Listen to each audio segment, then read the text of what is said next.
Eu quero dar bem-vindo a você para mais um encontro com a Palavra. Nesse programa estamos estudando profundamente a Bíblia Sagrada e estamos somente começando. Agora estamos estudando o segundo livro. Como continuamos a estudar o livro de Êxodo, gostaria de lembrá-lo que a palavra Êxodos ou Êxodos significa saída ou partida. Isto está dizendo para nós qual é o tema do livro de Êxodo. Nesta sessão que começamos agora, eu gostaria que nossa atenção estivesse voltada especialmente para a libertação, que é retratada no livro de Êxodo. Esta é a grande mensagem deste livro, libertação. Como já dissemos, a palavra libertação é sinônimo da palavra salvação. Isto é especialmente no Velho Testamento. Quando vamos para o livro de Êxodo, para o assunto da libertação, e vimos a salvação que este povo experimentou, contemplamos aí o grande poder de Deus. Isto porque não existe tal coisa como a salvação, passado ou presente, sem o poder de Deus. No livro de Êxodo você verá o poder de Deus sendo exibido de um modo sem igual. Você verá a grande e poderosa mão de Deus vindo sobre o Egito e Faraó em forma de pragas. Estas 10 pragas são um estudo muito interessante, especialmente quando nós as aplicamos para as nossas próprias vidas. Em 1 João capítulo 4 e versículo 4, esta verdade é expressada da seguinte maneira: Ele está em vocês, e maior é o que está em vós do que o que está no mundo.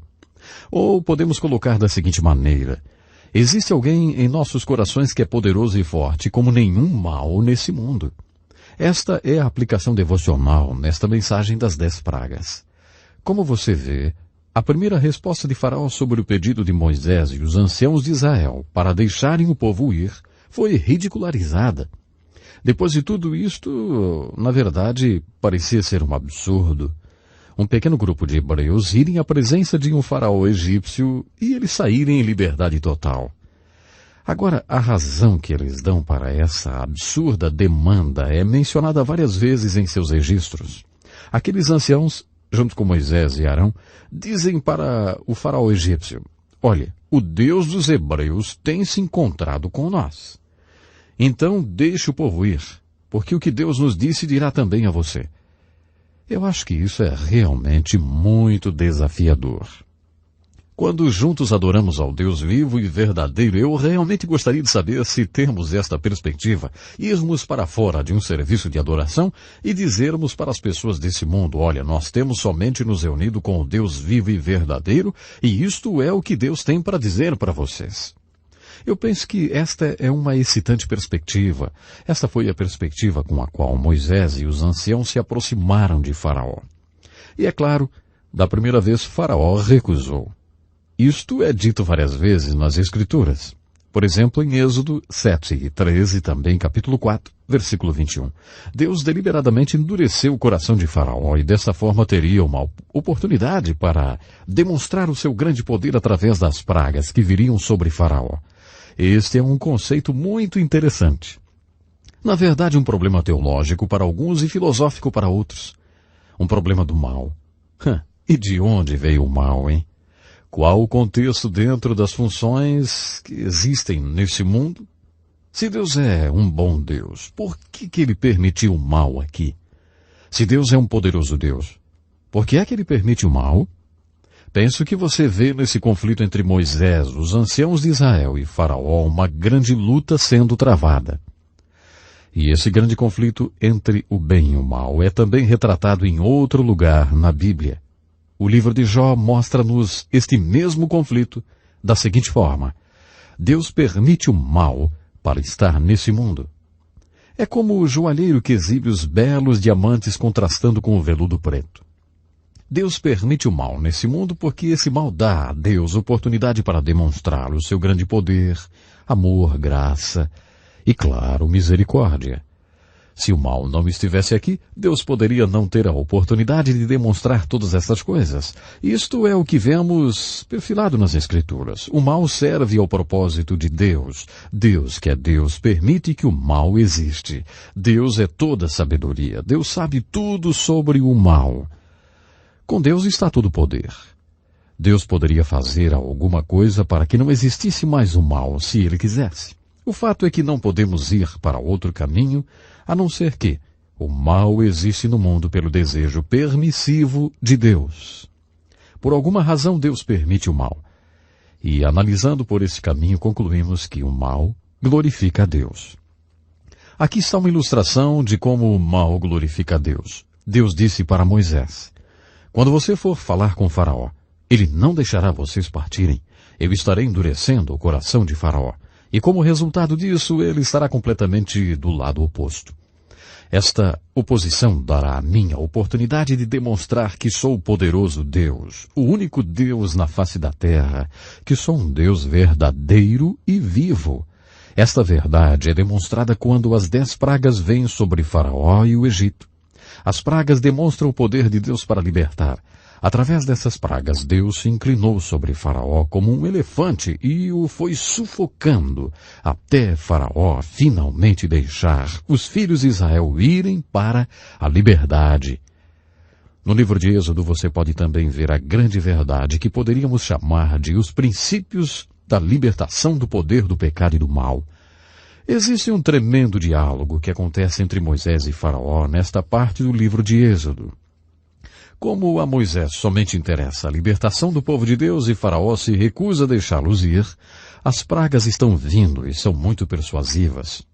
Então, pouco a pouco, Faraó começa a render-se para o poder de Deus. Muitas pessoas acreditam que Moisés é o retrato do nosso libertador Jesus Cristo e Faraó é um retrato de Satanás, que é a personificação do mal. Se entendermos a dinâmica do que está existindo entre Moisés e Faraó, podemos entender a dinâmica do que existe entre Jesus Cristo e Satanás hoje. Jesus Cristo vive e trabalha através das pessoas, e isso faz o inimigo também estar vivo e trabalhar através das pessoas. Isto tudo que está no livro de Êxodo é um grande ensinamento para nós, quando entendemos a dinâmica do que envolve a nossa salvação, ou libertação do poder, tirania, e a escravidão dos pecados. Estas tentativas de Faraó para tentar fazer um acordo com Moisés mostram-nos as estratégias do mal hoje. O maior inimigo do melhor é o bem. Satanás não nos tenta para roubarmos um banco se Deus quer que sejamos um médico missionário, por exemplo. Ele nos tenta para sermos um médico aqui nesse país e ganharmos um bom dinheiro. Satanás oferecerá algumas coisas boas que não serão o melhor que Deus terá para nós. Ele tentará conseguir que façamos pequenos compromissos até que um dia percebamos que não estamos servindo e colocando Deus em primeiro lugar e, claro, nem cumprindo a sua vontade para a nossa vida.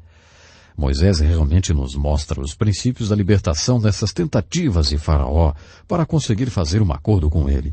Em cada caso, Moisés absolutamente se recusa a fazer um acordo com Faraó. Eu gosto muito da maneira como Moisés coloca isso no capítulo 10, versos 24 até 26. Ele diz: nós iremos com nossos jovens e com nossos velhos, com nossos filhos e com nossas filhas, e com nosso gado e com nossas ovelhas. Moisés não fez nenhum acordo com Faraó. E desse modo, Moisés mostra-nos o primeiro princípio da libertação de nossos pecados. Qual é o primeiro princípio da libertação de nossos pecados? Em primeiro lugar, é conseguir não se envolver com o pecado. Esse é o primeiro grande princípio de libertação do problema da escravidão e tirania de nossos pecados.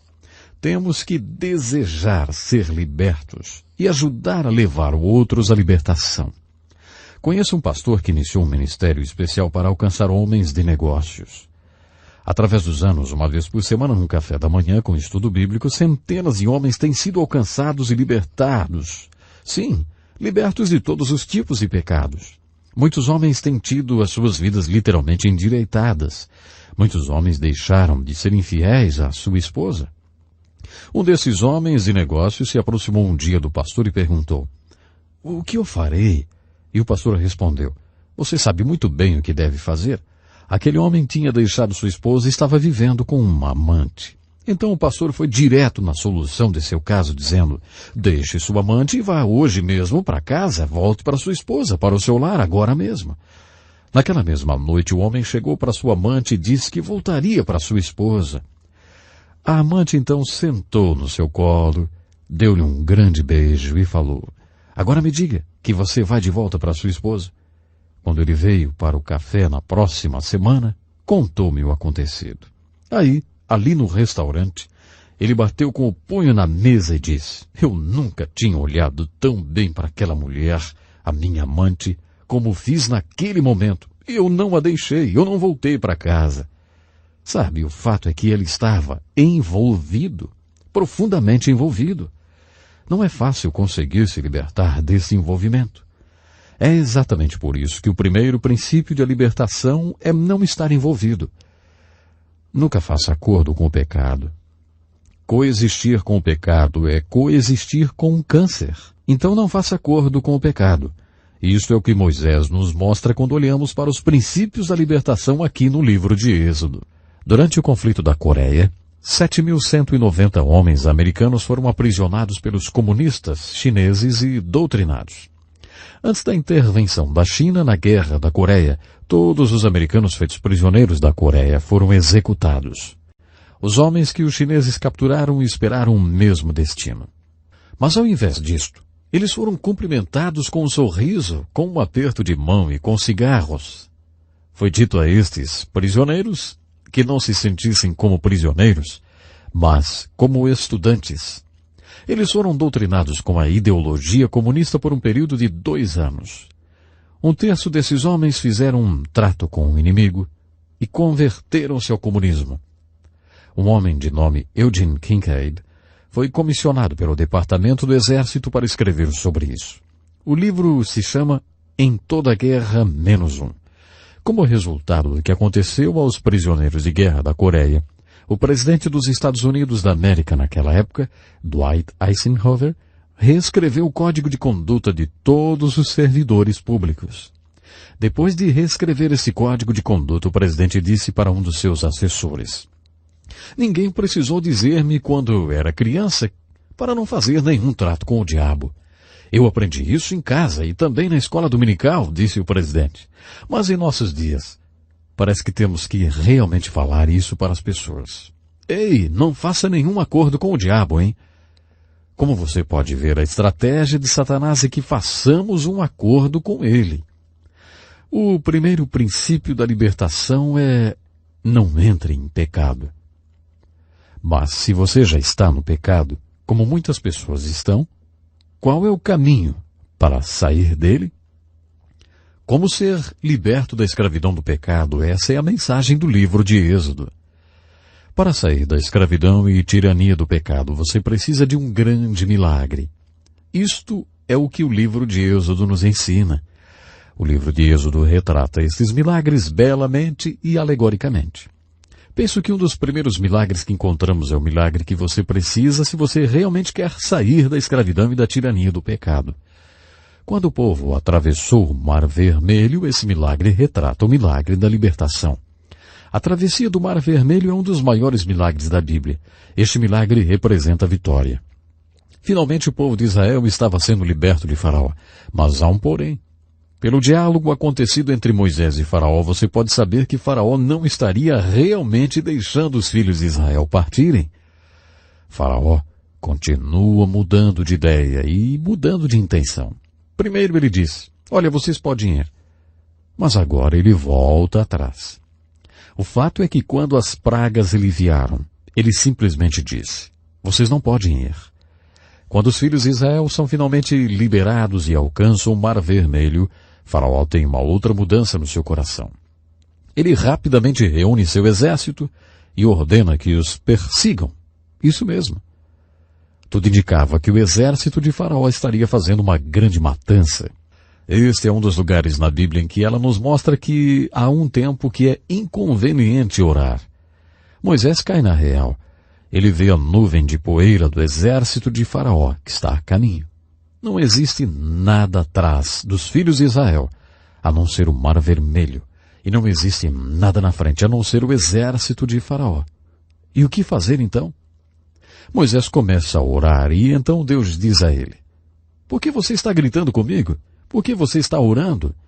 Na essência, o que Deus está querendo dizer para Moisés é: minha vontade é óbvia. Este não é o tempo para se ter uma reunião de oração. Existe somente uma direção para se ir e essa direção é a água. Então comecem a andar sobre a água. Qualquer pessoa pode ver que esta é a única solução. E Deus disse mais: diga para o meu povo ir adiante. Isso significava que deveria começar a andar sobre a água. Moisés teve uma grande fé naquela hora. Colocou-se no meio do caminho e disse: vejam a grande salvação do nosso Deus. Quando tiverem a fé para realmente andar sobre as águas, o grande milagre realmente acontece e aconteceu. As águas partiram-se e um caminho com grandes muralhas de água em cada lado se formou em pleno mar vermelho. O povo de Israel marchou em chão seco entre as duas muralhas de água. Quando o exército egípcio chegou e perseguiu os filhos de Israel, as muralhas de água foram desfeitas e o exército submergiu nas águas do mar vermelho e foram aniquilados. Quando você se depara com uma história como essa no livro de Êxodo, tem um assunto muito importante para resolver. Você acredita no sobrenatural ou você não acredita no sobrenatural? Eu fico simplesmente pasmado pelas tantas explicações que as pessoas tentam dar para essa história. Alguns dizem que não foi no Mar Vermelho, outros dizem que foi, a água era muito rasa, enfim, existem muitas outras explicações. Eu ouvi que um garoto, quando foi explicado que não era o Mar Vermelho, mas um brejo vermelho, onde a água durante a época da seca era rasa. E olha, ensinaram isso para ele na escola dominical. Quando o professor terminou, o garoto coçou a cabeça e disse: bem, então isso foi realmente um grande milagre, porque todo o exército egípcio morreu naquela aguinha rasa. Outro garoto chegou em casa da escola dominical e a sua mamãe lhe perguntou: escuta, Joãozinho, o que ensinaram para vocês hoje na escola dominical? João respondeu: nos ensinaram que o exército de Israel foi perseguido até o Mar Vermelho pelo exército egípcio. E então o que aconteceu? Perguntou a mãe. E Joãozinho falou: bem, Moisés mandou construir uma ponte flutuante sobre o Mar Vermelho e o exército passou sobre ela. A mãe perguntou, já em desespero, né? João, foi isso que ensinaram vocês hoje na escola dominical? O pequeno João então completou: mamãe, se eu contar a você o que eles me ensinaram, você jamais acreditaria. Quando você chega nos milagres do Velho Testamento, você tem que decidir se você acredita no sobrenatural ou se você não acredita no sobrenatural. Eu acredito nesse milagre, eu acredito nessa história exatamente como ela está citada. E sei que o que aconteceu lá foi exatamente do modo como está registrada no livro de Êxodo. Acredito ainda que essa história retrata a nossa salvação. Isso leva você ao milagre da sua salvação e da minha salvação, pois levou um grande milagre do Mar Vermelho para a salvação do povo de Deus e leva um grande milagre para a nossa salvação. Agora o povo de Israel finalmente estava liberto de Faraó e do Egito. Depois que os filhos de Israel atravessaram o Mar Vermelho, eles estavam necessitando um outro milagre. Necessitavam orientação divina. Uma vez que eu e você temos sido salvos, necessitamos um outro milagre, o milagre da orientação divina, pois Deus nos salva para um propósito.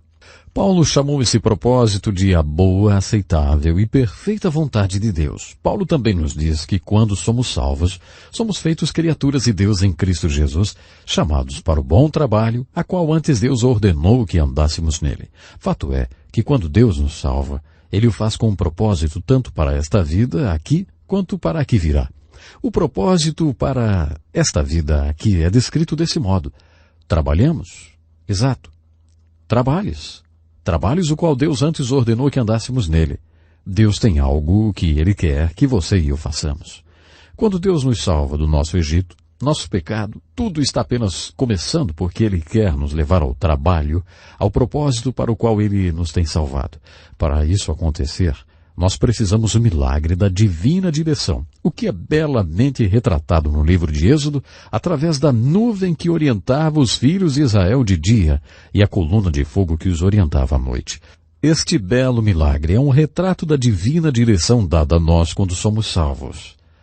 Uma vez que os filhos de Israel tinham passado através do Mar Vermelho e estavam agora no deserto, tinham um enorme problema.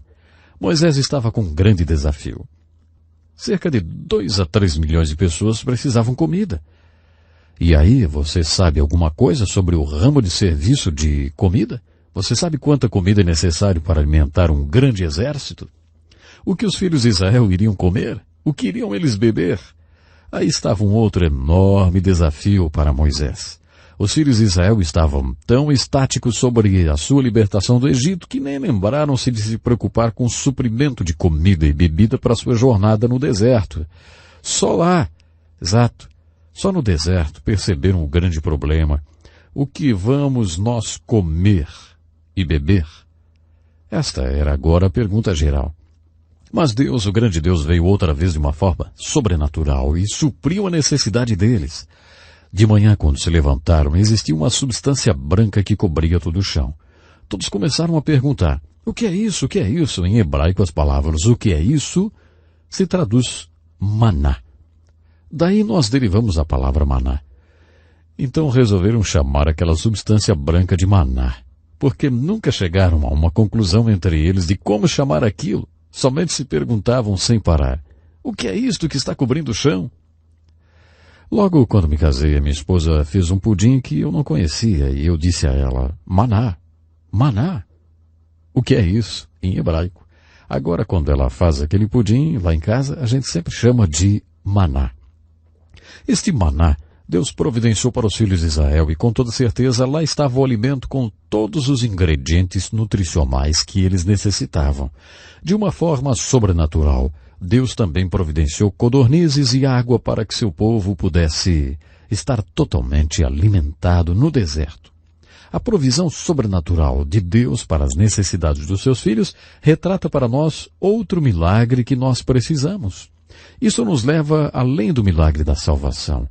O milagre de sermos guiados no deserto por Deus e o milagre de cada dia ter nossas necessidades supridas. Não se engane. Existe um único milagre que pode nos salvar. E este milagre é retratado no cordeiro utilizado pelos filhos de Israel e sua comemoração na Páscoa, o qual representa fielmente Jesus, o Cordeiro de Deus, morrendo na cruz pelos pecados do mundo em geral e, claro, pelos nossos pecados, exatamente pelos seus e pelos meus pecados. Minha oração é que enquanto você está lendo o livro de Êxodo, você possa ver o milagre que levou a salvação para os israelitas. E que você veja também o milagre que pode nos salvar. Portanto, pense nisso. E até o nosso próximo programa. Este é um estudo escrito pelo Dr. Dick Woodward, na voz do pastor Edson Bruno. Até o nosso próximo encontro com a palavra.